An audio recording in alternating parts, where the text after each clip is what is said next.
It's my pleasure to welcome you to New Delhi, and at this particular instance, let me invite Ambassador Vinay Quatra, the Foreign Secretary of India, to speak to us. Ambassador Quatra.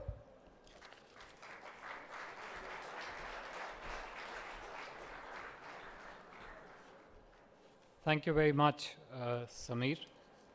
Before I was just walking up to the stage, Samir asked me if I was ready. I said, I'll never be ready, but I'm always ready. You make your choice when you want to call me up. Thanks very much, Samir.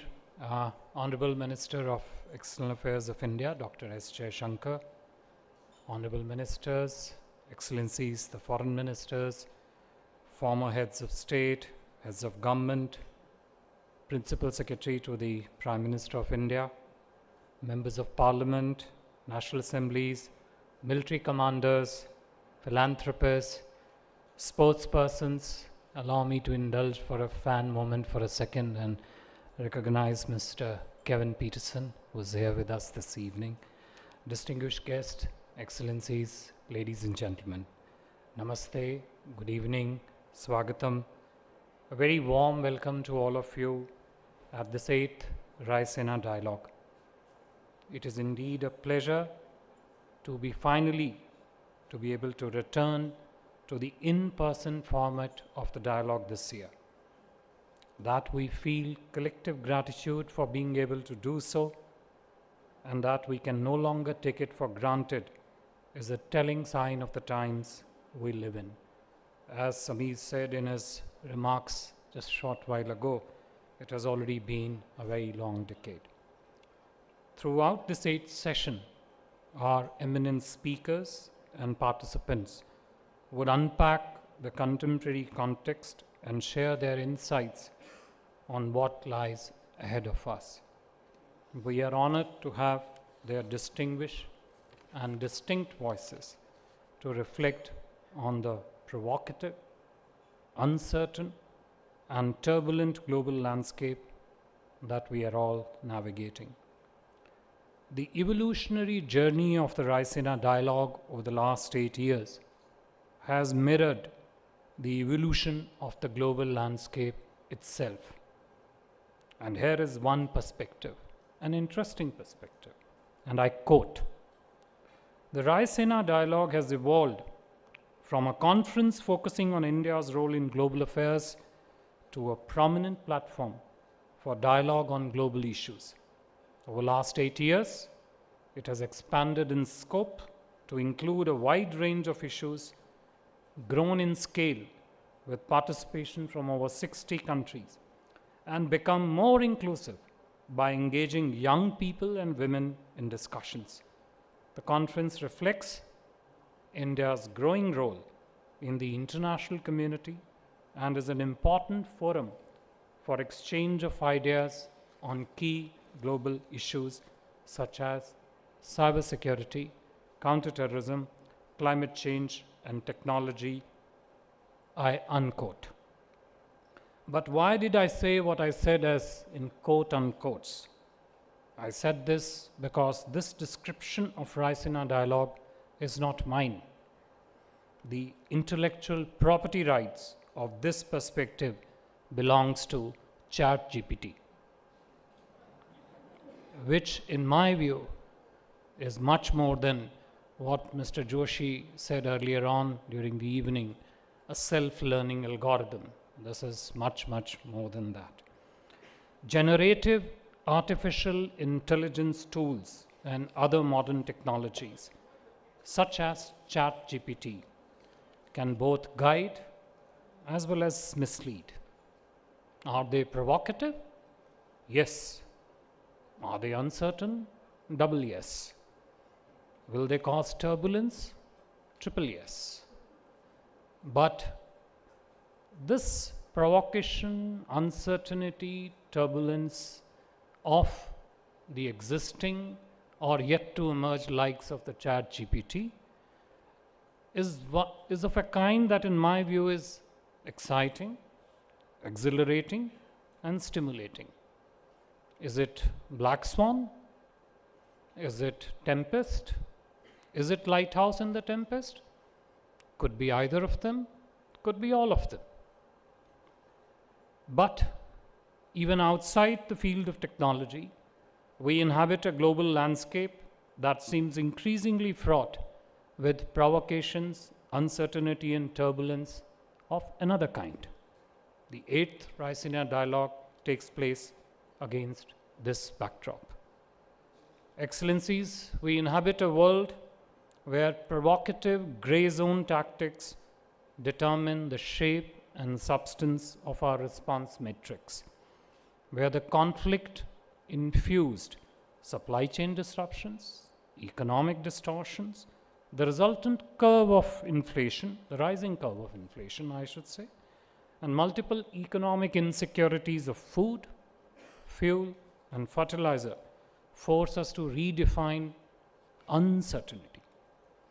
Where ever intensifying contestation of global commons, unabated threat of terrorism, rapid shifts in technology, and I just outline only one, with split views on its access and governance, combined with continuing inability and dysfunctionality of the weakened global institutions, reduces space for dialogue and diplomacy, inflates fragilities, and breeds multi-domain turbulence, where despite deepening challenges of environmental degradation, growing perils of climate change, and increasing frequency of damaging natural disasters, we still refuse to adopt sustainable lifestyles.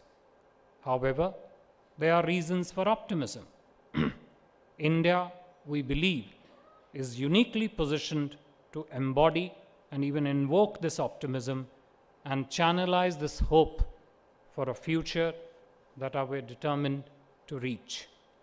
Besides being, as the Honorable Prime Minister of India has often articulated, the mother of democracy, India is one, a networked nation both internally and externally, and an anchor of stability for global economy. Two, our economic rise represents a regional and global opportunity of tremendous significance. Three, we are a force of good, a believer in harmony, and of course, an engine of growth. We are also a credible voice of reason and moderation. Our actions at home and abroad reflect a deep sense of international responsibility. As an important member of the Global South, we seek to channelize his voice, his concerns, his interest, and his priorities. But we also aim to make them partners, indeed beneficiaries, of our developmental experiences by sharing India's sustainable developmental templates. The Future of Globalization project is fundamentally linked to India's own modernization and progress. India's engagement with the world reverberates its civilizational principles of pluralism, inclusivity, openness, democracy, and respect for nature. Our culture teaches us to care and share.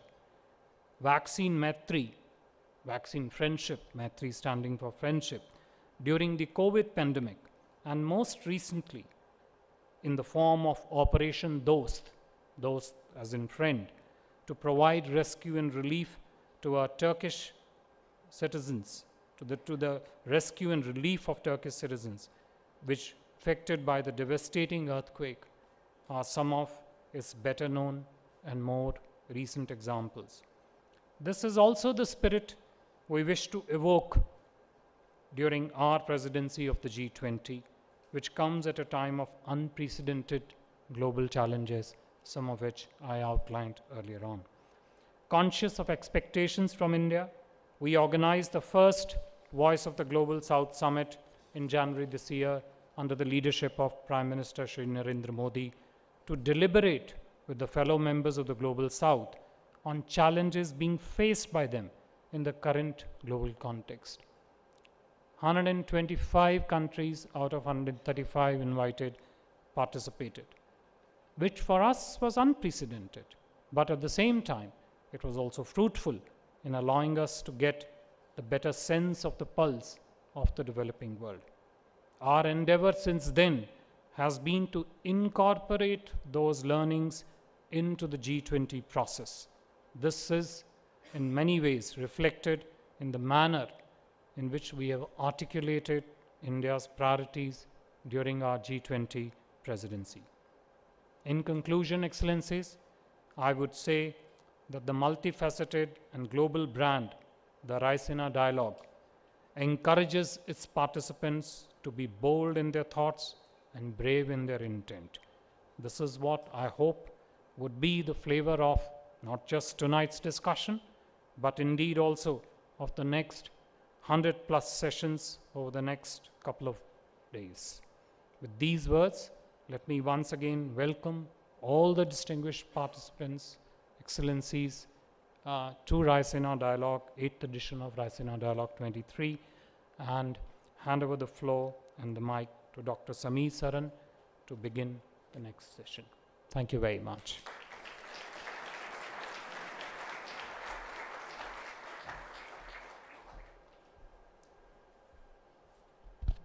So this next session is going to be a look back and a look ahead conversation with 5 fantastic folks.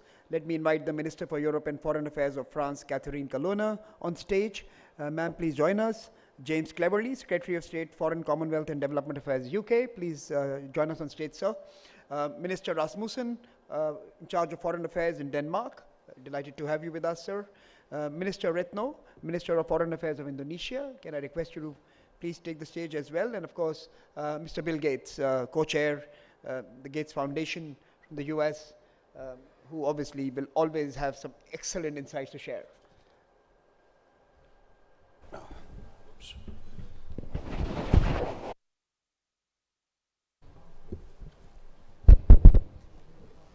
Like the Foreign Secretary mandated, we have to be bold and in some sense provocative in both our questions and our responses.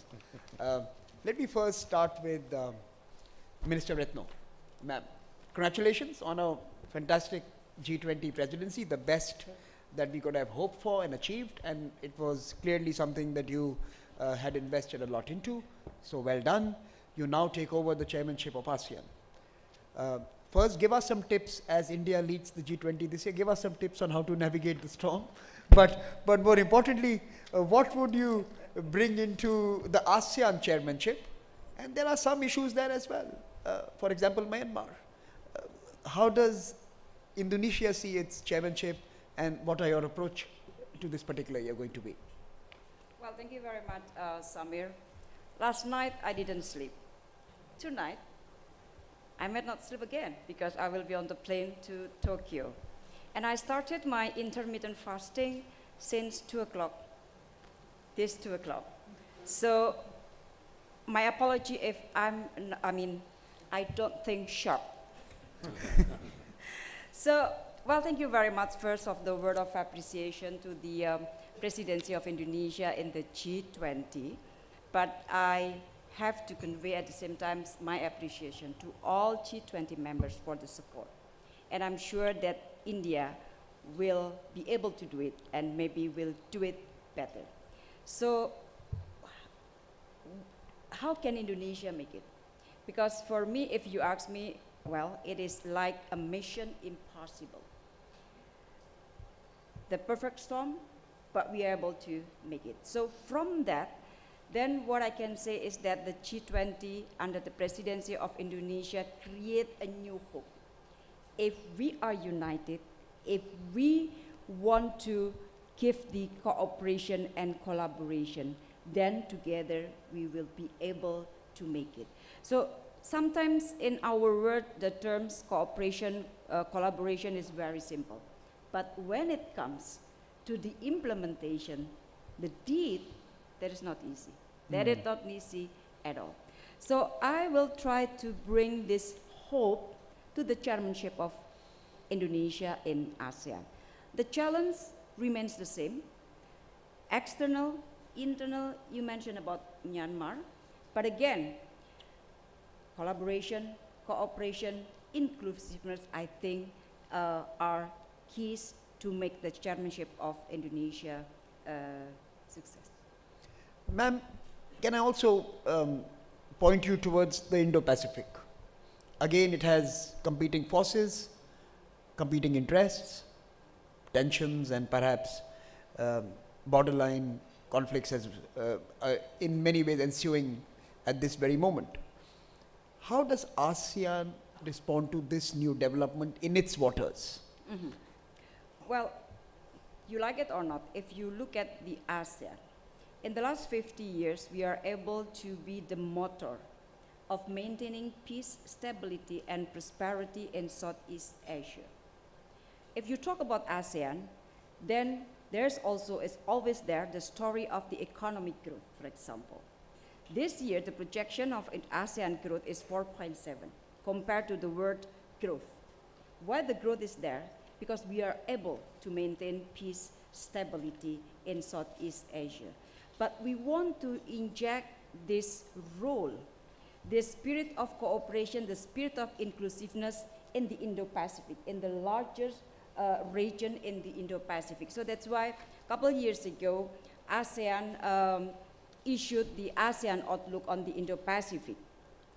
And what we want to do now, under the chairmanship of Indonesia, is to implement the ASEAN Outlook on the Indo-Pacific, because the ASEAN Outlook on the Indo-Pacific is the inclusiveness, plus we want to focus on the cooperation, concrete cooperation, collaboration. Because, I mean, sometimes when we talk about the Indo-Pacific, we focus more on the security issues. We said that security issues is very important, but at the same time, for the developing countries, development, economic cooperation is also equally important. I'm going to come back to you with a few more questions in a bit. Let me now turn to Europe. Perhaps let me turn to Minister Rasmussen. We heard about ASEAN, collaborate, cooperate, partner, create stability. What's going on in Europe? How is Europe doing in that particular aspect? Why is the continent aflame again? Why is no one talking peace and pathways to end this conflict? Your perspective, your outlook on, will 2023 be different? Can the rest of the world see a calmer Europe again? That's quite a question, isn't it? But perhaps some element of an answer. I mean, I represent a very small country, Denmark, only 6 million people. We are doing pretty good, honestly. It hasn't been the case for many years. Actually, if you compare with the history of mankind, it's probably only the last, well, I would say 200 years, we have been in the top ranking, better than many other countries. And it's not a nature law, it's something we have to fight for. The reason why we have done so extremely well is the fact that we have been in interaction with the rest of the world. Through open trade, for instance. Since I was born, you know, the world have only become better and better and better in terms of life expectancy, mortality rates, etc., etc. And we took all that for granted, especially since '89. And now things have changed. My good colleague here decided to leave the European Union. Fortunately now we have an agreement. So all the disadvantages probably will be limited, but still we have this war, this justified war in Ukraine. We have a new geopolitical situation. We invested heavily in China, but we also become too dependent.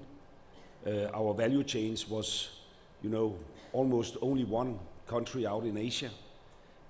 And we are now facing a new situation where we have to deal with all these challenges. And I think in Europe we have managed to do so because we have been used to dealing with just one crisis at a time. The financial crisis, the migration crisis, etc. But now we have, you know, a complexity of many crises at the same time. I decide to stay optimistic. If we learn from the past and avoid to rewrite history. What I fear, representing a small country, is that if the different regions in the world respond to this as they do by having a more strategic approach to trade and cooperation, there could be a risk that we will build walls instead of bridges, and we should try to avoid that. So, I mean, I would advocate that in Europe we have to pull ourselves together. We have to enhance the single market. We have to become more strategical independence of certain specific countries, but we shouldn't end up in a situation where we have enough in ourselves. That's why, for instance, I'm a big fan of a free trade agreement with India, just to mention an example. That's why we in Denmark have established a very special relationship with India, a strategic green partnership. That's actually why I'm in India right now. Had a fruitful meeting with the Minister of Foreign Affairs just a few days ago, and we are going to intensify this. So, I mean, I have decided to stay optimistic, even though I can see that we, for the first time in my lifetime, have some kind of backslash in all the things we have achieved since I was born. Minister Kalona, may I turn to you on this particular point as well? What are the consequences of the war for Europe? The power shifts, new centers of drivers that are now deciding politics of that region. What is the consequence for the Indo-Pacific and the challenges in that part of the region, and of course the consequences for other parts of the world? Sitting in Paris, how do you see this unfolding, and what are the implications of letting this prolong? Thank you. Another light subject for our dinner, I see. But we did not ask for that situation. Certainly not. Let me stress one important point. It is not a European conflict. It is a war. It is an open war. It is an aggression by one country, let's name it Russia, on another country, an independent country, Ukraine. So attacking a country to seize part of its territory, or even denying the right of existence of this country, is not a conflict between two nations. It is an aggression, and let's put it straight, because it's important to keep that in mind when we address the issue. Second, yes, there are consequences for Europe, but I would like to stress even more that there are consequences for all of us in the room, because by doing so, by attacking without any justification or provocation or any reason whatsoever an independent country, Russia is challenging, if not attacking, the core of the UN Charter, you know, the principles that make our international community live relatively in peace and stability. And if one country can do it and be rewarded for that or go away with it, another country will learn that lesson. It will happen somewhere else. And this is a message for everybody. You know, it's not so much about Europe, it is really about what is at stake, being peace and stability, being the architecture that maintains a relative world order.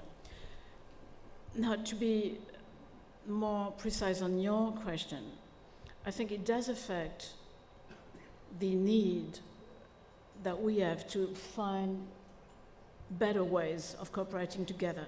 You named the Indo-Pacific. It is not new, but we've been facing new developments there. This war calls for further cooperation between our nations, because we face the same challenges. We all, facing higher prices, inflation, food insecurity on the rise, poverty on the rise in so many regions of the world. This is a call for greater cooperation, not for competition. So if we have to take some distance with what's happening and try to draw a lesson from what is happening, the solution to that is by looking for more cooperation and avoiding these unnecessary wars that bring only bad things to everybody in our world. You know, not only about Ukraine, it's not only about Europe, it's really damaging the whole system. Madam Minister, some would argue that Asia has seen such actions many times in the past, and Europe has not necessarily responded in the same manner that it has done to a conflict in its backyard. Would you believe that what has happened now will make Europe more cognizant that it has to be more responsive when such actions occur in different geographies? Do you think this could be that time when a more politically proactive Europe takes positions on the global landscape? And I can see Minister Rasmussen smiling at me, so I'll come to you as well. But let me first talk to Minister Colonna. Well, Europe didn't wait for Russia attacking Ukraine to try to build a more powerful Europe and more, strategically sovereign Europe is the key word for France. Not everybody likes it, I know. We're going to ask James what he thinks about it, having left, unfortunately, the EU. But yes, we're building a stronger Europe, and what do? We achieve what Reto said, that ASEAN is achieving or trying to achieve or pursuing for the region. Peace and stability. Peace and stability has been there in Europe for more than 3 generations. It is not a given. It is not a given for our history, and it's not a given considering what we see in Ukraine today. But yes, we have to do more. We have to care more for other parts of the world. We have to share more on knowledge, skills, and money. You know, we have to, again and again, I repeat, look for means of cooperation. What we do in India, for example, let's take one example with the Solar Alliance. It may look vague, but it is directly benefiting already several African countries. So the key is in cooperation. And you need a stable Europe if you want to achieve the goal of Europe being not only at peace, but capable to reach out to other regions of the world. Minister Rasmussen, I'm going to come to you in a bit. Just hold your thought. I'll come to you on Europe again because I know that that's going to be one of the main conversations this evening. But let me turn to Mr. Gates and to Secretary Cleverly. I also used ChatGPT today, sir. I said I am going to be engaging with Mr. Bill Gates on a panel. What should be the question I should ask him? ChatGPT said, don't ask him to make a prediction. They likely come true. So I am not going to ask you what is it that scares you about the decade ahead. What are the key challenges that we are confronted with that keeps you up at night? But you can answer it.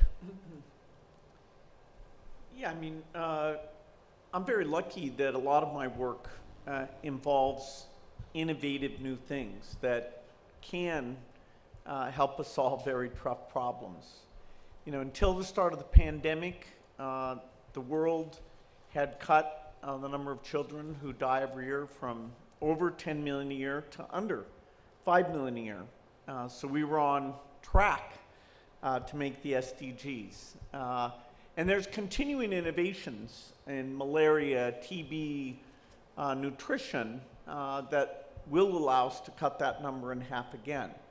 The pandemic was a huge delay to all those things, including specific efforts like polio eradication. The Ukraine war is another horrific interruption to the world's progress. Europe is by far, as a group, the most generous donor for all these SDG issues, and yet the strains of the Ukraine war are going to mean those countries are having more difficulties, and at least as long as that war goes on, they'll get less help. Now, in innovation, I mentioned health innovation. A lot of that in terms of making low-cost vaccines is here in India. There's incredible innovation in digital financial systems. One of the SDG goals that will be achieved is getting people in general and women specifically bank accounts. So that's very hopeful, and India's using this G20 to highlight their example and show that they're willing to help other countries with that. So that's fantastic.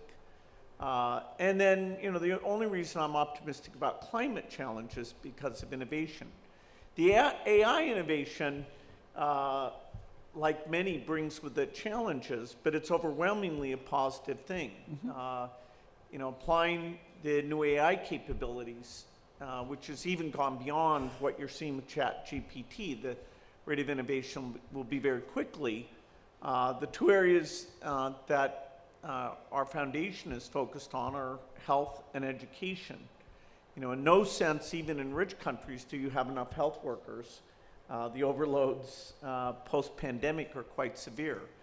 And so we can make doctors, nurses, you know, all the administrative parts of that far more efficient. In poor countries, most people don't have access to a doctor at all. So health is one vertical and education is the other, where giving kids a tutor that works at their level and understands their motivation is very, very exciting. So a lot of the things that come up near term, like the pandemic and the war, are super negative, and I totally agree with everything that's been said about that. But we have to blend in, okay, at the same time there is innovation. And, you know, thank goodness, because otherwise you never would do things like meet climate goals or help the low-income countries achieve the growth that they deserve and overcome the impediments they have, which in some cases are diseases like malaria. So, you know, it's kind of an upbeat element that is part of the overall equation. So right now you don't see something that we should really be worried about. For example, the challenge of energy transitions at scale. Well, we should always worry that, you know, somebody's going to use nuclear weapons. We should worry about bioterrorism. There's a few things. War is something that can set you back so quickly. It's mind-blowing. And, you know, this war will be, in terms of overall effect, eventually as big or worse than the pandemic because of the effects that people have talked about: food, energy, fertilizer, you know, and all those things affect nutrition, which affect health, which affect stability. So it's very, very bad.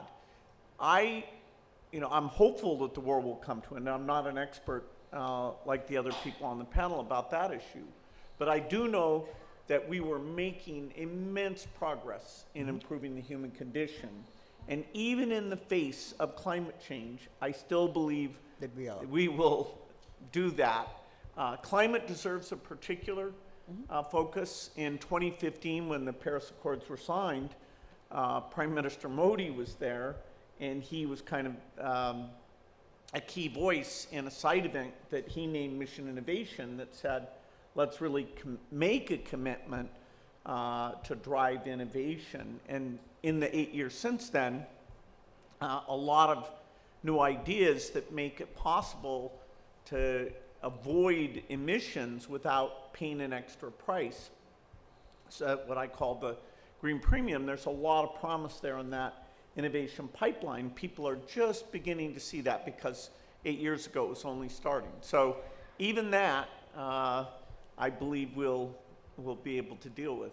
And what are the exciting technologies that you are counting on in the days ahead, for especially climate response, to focus it? Well, you know, things in health, like there's new drugs for obesity, we're deepening our understanding of how to get rid of malnutrition. Those are gigantic things.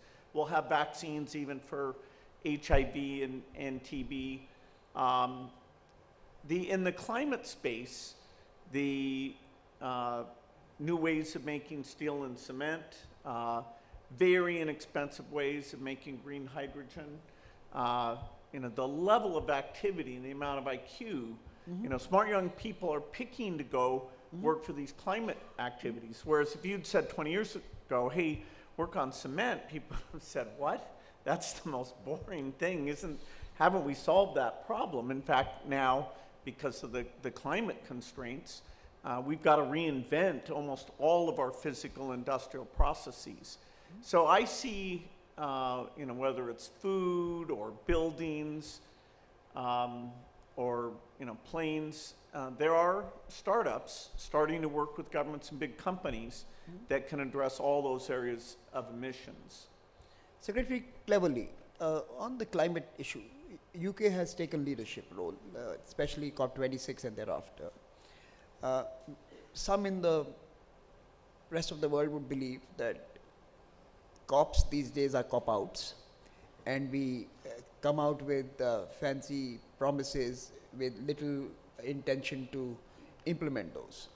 How do we unlock and unleash more capital for the developing world, which is the frontline region for responding to climate change, because the future emissions are going to come from those countries? How do we get magnanimity in the developed world and in the rich countries to loosen the purse strings and help the fragile states and the small island states? And how do we, in some ways, build a coalition with the private sector, bankers, and the financial institutions to get them to sign the Paris Agreement of 2015 and then the COP26 ambitions as well? Thank you. Whoa. Sorry. It's a very good question. And I've had conversations. Last time I was here in India, I was in Mumbai with a number of kind of green tech entrepreneurs, and they were inspirational. I was really excited about the conversation that I had with them. And I made the point that the UK, as one of the countries that was an early beneficiary of the Industrial Revolution, if you cast back some centuries before that, the UK became wealthy by chopping down all our trees. We were a forested country. We chopped down all our trees to make arable land, and we burnt lots and lots of coal. And that was how we became wealthy and powerful and influential. But if the whole world follows that particular developmental route, then we won't have a world to enjoy.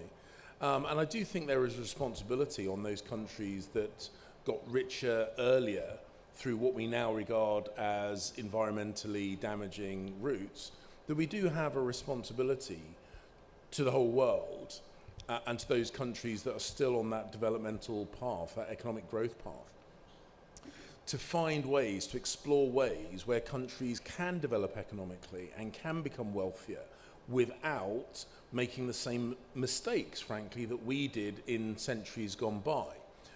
In our self-defense, I make the point that we are not quite as small as Denmark, but we're not much bigger than Denmark in terms of physical space. Our total carbon emissions since the start of the Industrial Revolution are still smaller than China's carbon emissions in the last decade. Mm-hmm. So we need to find ways of helping bigger countries on that developmental journey, of course, including India. But I'm an optimist. I'm very positive about this. Bill's absolutely right. Technology, when there's enough of an incentive to invest sweat equity and brain power, innovation keeps coming up with genuinely game-changing innovation. But nothing happens smoothly, and we're going through a point in time where perhaps our collective self-confidence is being hit somewhat. But the point I would make, and again, I take inspiration from India, which a multi-millennia long civilization, I find, is much better perhaps at taking the long view than the UK and some other countries around the world. And if you take that long view, we are heading in a really positive direction. And of course there are bumps in the road. And of course at the moment the world feels very, very scary. But I'm actually confident that just as we have found ways to eradicate diseases, polio for example, pretty much eradicated, that we will find ways of breaking the back of some of these really difficult problems. But we're going to do it collectively. We are going to do it by investing in a whole load of ideas. Many of them will turn out to be unsuccessful. For every one Bill Gates, there's 99 tech entrepreneurs that you never heard of because he got it right and they didn't. So we need to make sure that we spread our investment. And when it comes to COP, and you talk about what we say at COP, I think sometimes if you repeat a mantra and everyone repeats it enough, first of all, you believe it, and then you are committed to it, and then you are passionate about delivering it. So saying out loud our collective commitment to deal with climate change is important, because that is how you make sure you get global collective buy-in, and global collective buy-in is what will unlock the innovation that we need. Let me ask you another question. Although you've left the EU, you are pretty much part of trying to respond to what is unfolding in the East. How do you see this play out? Are there any seekers of peace on either side? You know, when you're sitting here in Asia, you see both sides throw and hurl bombs at each other. I think the Ukrainians are very keen on peace, because they're the ones getting bombed. It's their cities getting damaged. It's their infrastructure being attacked. It's their land that has been seized. It's their women and children that are being raped. I think the Ukrainians are very keen on peace.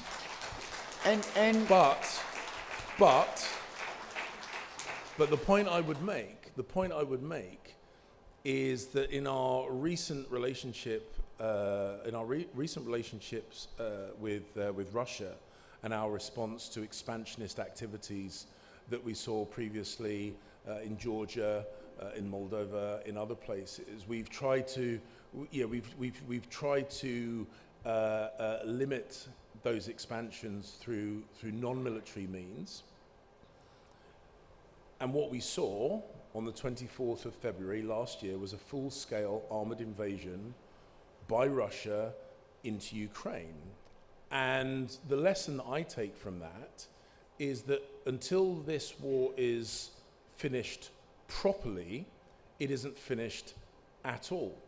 Because if anybody thinks we can press the pause button and persuade the Ukrainian people to sacrifice many thousands of square kilometers of their country and get nothing back for their self-defense, I think if anyone believes that is a sustainable outcome, they're crazy. Because the Ukrainians have every right to defend their sovereign territory. They have every right to get their country back. And if we try and press the pause button as things are now, the Ukrainians are not going to stop fighting. And I've been told that apparently if we stop giving them military equipment, they will stop fighting. Well, I've met the Ukrainians. And if they have to rely on sticks and stones and petrol bombs, they'll fight with that. But the point is, they are not going to stop fighting until they get their country back. So if people genuinely want peace, really simple answer. People ask me, how is this finished? It's a really simple answer. If you want this fighting to stop, give the Ukrainians their country back.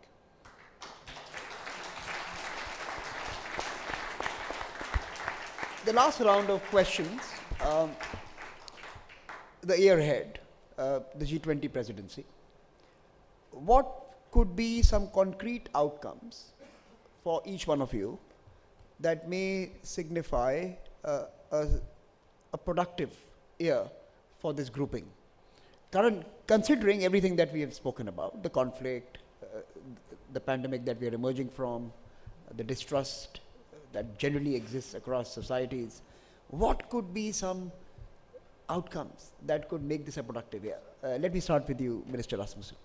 Yes, first of all, I would like just to echo what James just said about the war in Ukraine, which is not a conflict but a war. I'm not a native English speaker, so I don't have such a nice vocabulary as James, but the matter of fact is that if Russia stops fighting, the war will come to an end. If Ukraine stops fighting, it will bring an end to Ukraine. That's basically the difference. And the reason why I smiled when you asked Catherine that question was that I was happy that you didn't ask me. Because it's a difficult question to answer, and I will try to be honest, and then we'll also answer your question of what could be deliveries from G20. It's so hard to understand that we can't gain broader support in what some people call the global south. I don't like that wording, because I think it's like putting everybody in the same box. When it's so obvious from my point of view, from a European point of view, that Russians are on the wrong side of history and they are violating the UN Charter. But now I have talked to many people. I've only been Minister of Foreign Affairs for like 3 months. from different countries around the world who believe in the UN Charter, but still at the same time do not vote in favor of Ukraine as late as last week. And I think it must lead to some kind of self-reflection among European countries. Because, and they're not completely wrong, there is an element of double standards, you know. They are looking at us, we are mobilizing funding for Ukraine very fast. It is in our backyard, but we do not necessarily deliver on all our promises from COP to COP to COP to COP meetings, just to give an example. And you, at least if you study history, you will see other wars where we haven't interfered sufficiently during, through the UN institutions.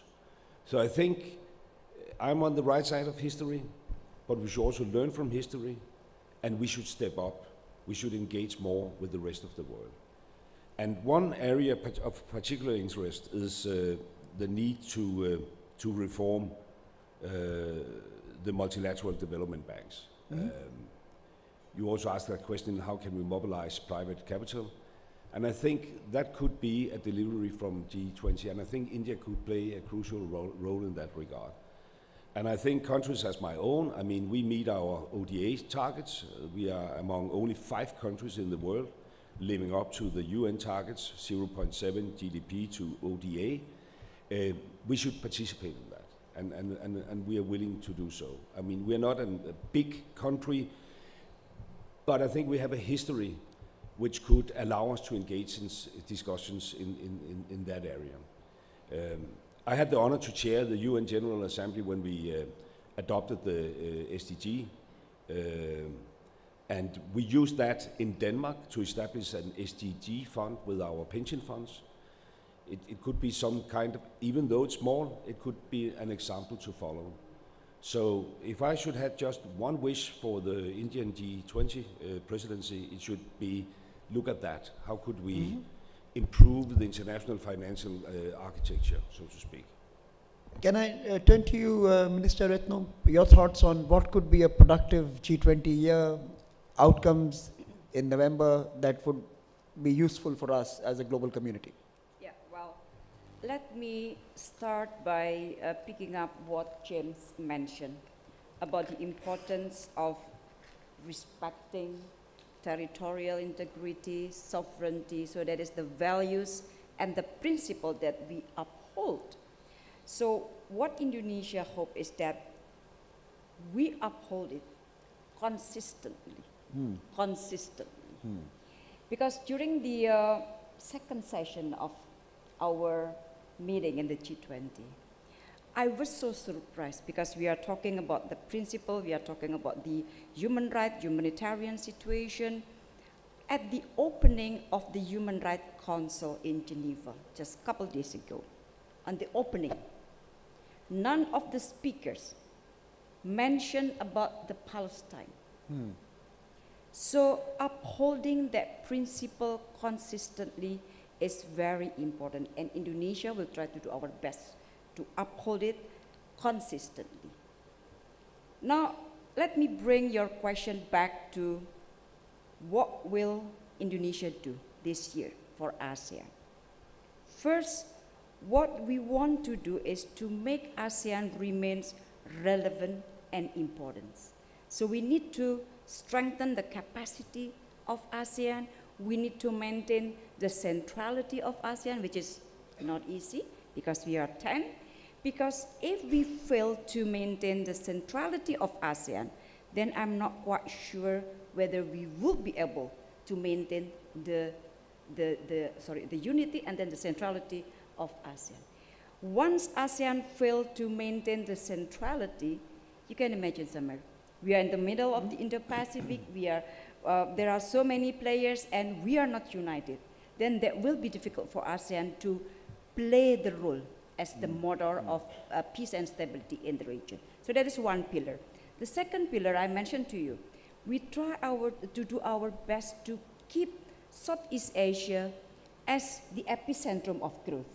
Because again, the story of ASEAN always relate to the economic growth, and we want to make it, to continue to make the Southeast Asia as the epicentrum of growth. And the third pillar of the Indonesia chairmanship focus, again, I have to mention the implementation of the ASEAN outlook on the Indo-Pacific. And colleagues in Europe, the US, Japan, we have all the policy of the Indo-Pacific, and we are ready. We are ready to cooperate, to synergize the Indo-Pacific concept that we have. So inclusiveness will be there. And again, when you talk to the global South countries, then don't forget to always mention about the concrete cooperation. Okay, great. Let me turn to Minister Colonna first, and then I'll come to you, Cleverly, and I'll have Bill have the final word at this panel, giving us his outlook on a successful G20, or what a successful G20 may look like at the end of this year. So let me first turn to you, Minister Colonna. I think the G20, by its composition and diversity, must deliver two messages. First, the importance of the principles of the rules-based order, important for each of us in the room. So I echo what Reitner said, but we all said it, and it is key, and it is a necessary precondition for the rest. So I think this year we should deliver this message, because it's an important message, that we are all attached to sovereignty, territorial integrity, and that unnecessary wars need not to be fought. Message important, but let's have the G20 pushing for that message. It's in the interest of everybody. Then we must keep focused on looking for long-term solutions. And long-term solutions means addressing global issues in a more ambitious way than the one where we're active today. We already do a lot. You know, I don't like the blame game saying that we do nothing, it's not functioning. All in all, we've made progress. We've made tremendous progress.